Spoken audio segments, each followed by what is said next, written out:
I am just like the mirror of silent water. Everything reflects in me, and everything moves me. I'm the marsh plant that grew up and found mercy in the sun of poetry. Everybody has got a story, and this is my story.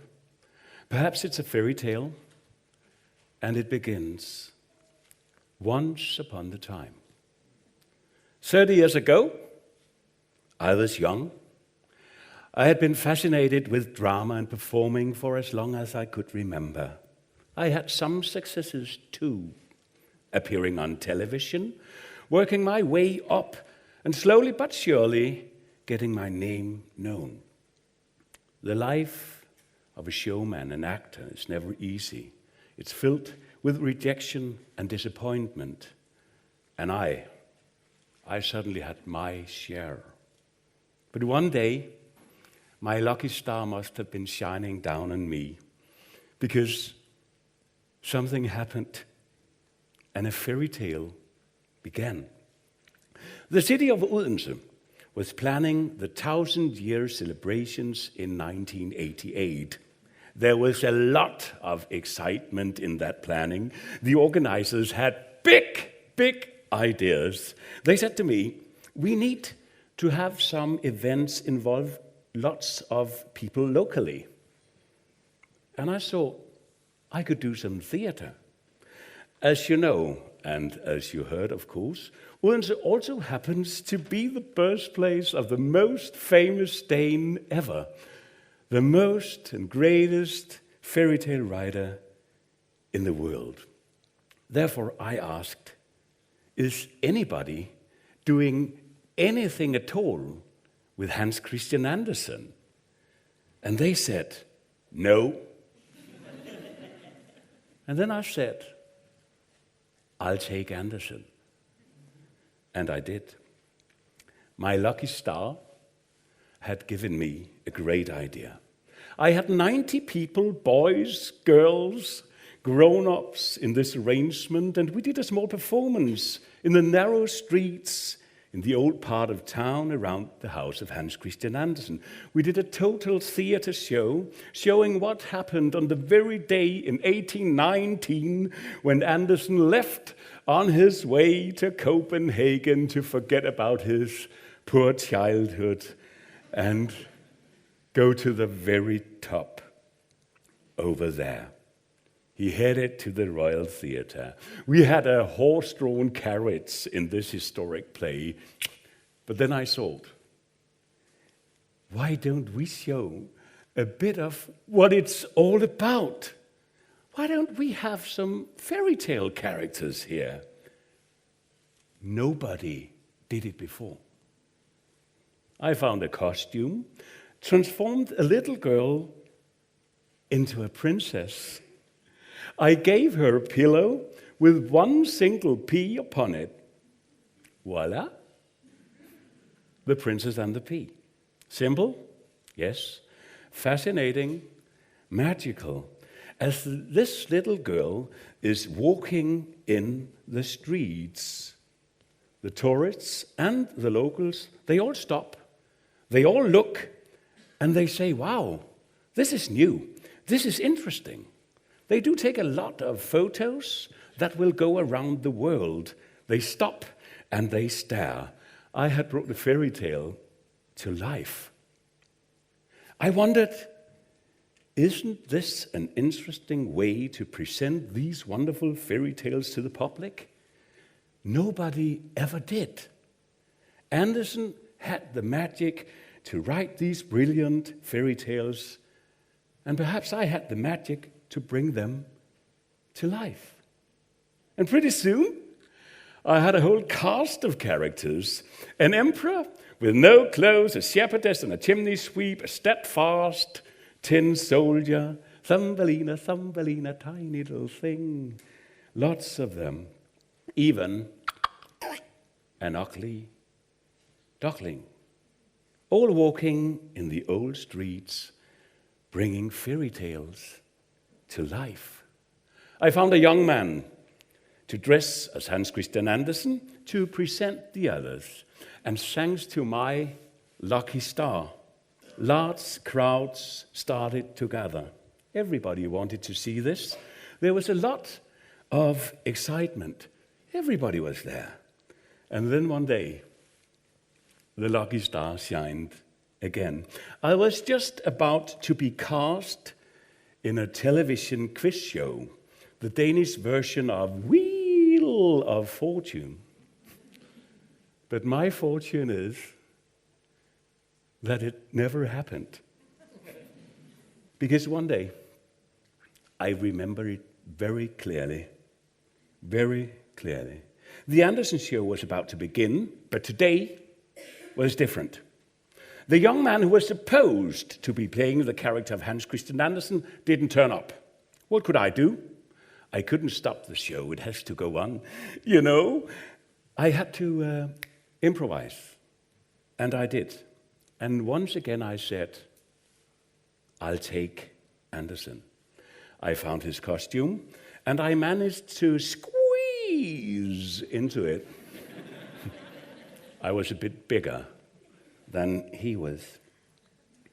And then I took this famous hat for the very first time, and I placed it on my head. Little did I know that this moment would be the start of the fairy tale of my life, a magical double life. That day, I didn't just bring fairy tales to life, I changed the course of my own life. In that moment, I became Andersen. At the end of the show, my lucky star shined once again. A showbiz agent was in the crowd watching, and he came up to me, and then he said, I don't know you, but I know what you're doing. Nobody ever did like this before in the kingdom of Denmark. And I believe if you continue doing this, you can make a living out of it. And then I said, why not? There's 1 million people in the television business. How many in the Andersen fairy tale business? From the beginning, I didn't know much about Hans Christian Andersen, but I thought, why not take this chance? Why not go all in? Why not spend my entire life to bring fairy tales to life? Soon we had a whole production with songs, costumes, even a fairy tale castle. It became a mini play, and well, quite a successful one at that. I'm so happy, and I'm so honored to say that audiences love our show, where fairy tales come to life. And here I am, 30 years later, still in the costume, and it fits a little better these days. Over the last 30 years, we have become the longest running show in the city, with over 6,500 performances. The parade has traveled the whole wide world, from China to America, from Shanghai to Slagelse, from Boston to Bogense. Over time, 1,000 different boys and girls has been in the cast, and I have made hundreds of little mermaids, princesses, witches, shepherdesses, chimney sweeps, dozens of little mad girls. Many of these talented boys and girls in the Hans Christian Andersen parade have gone to have tremendous success. Among them are Mø, world music artist, and Lasse Spangenberg, the famous wedding dress designer. The suit of clothes is all together. And there have been opera singers, actors, dancers. And I always say to them, to all of them, make your own life a fairy tale. It makes me so happy to know that one small idea, one little pea, one spark of imagination can activate young people to perform and can entertain and captivate the hearts of millions of people who have seen our show. You can start playing a hero and maybe one day play the main part in your own life. That is indeed the power of fairy tales, isn't it? But I have to tell you, there is another side, the darker side of my story. This has not been easy to me. I tell you, it takes a lot of character to play a character. My entertainment is wonderful, unashamedly childlike. It's magical, it's whimsical, it's silly, playful, and it was indeed an uphill struggle against the intellectuals, the educated. Some people, important people, think that my fairy tales are naive. They didn't appreciate the magic that we created and what we did for local tourism. Nope. And I must say that it has made it a very lonesome profession. There ain't no union for Andersens. At first I tried not really to care if the intellectuals liked me or not. What mattered it to me if the public loved it? Who cares about the intellectuals if the show is so popular? Then one day, I was reminded by a particularly hard critic. There are also many flies on a dog's shit. Yes, believe me, I have cried my tears.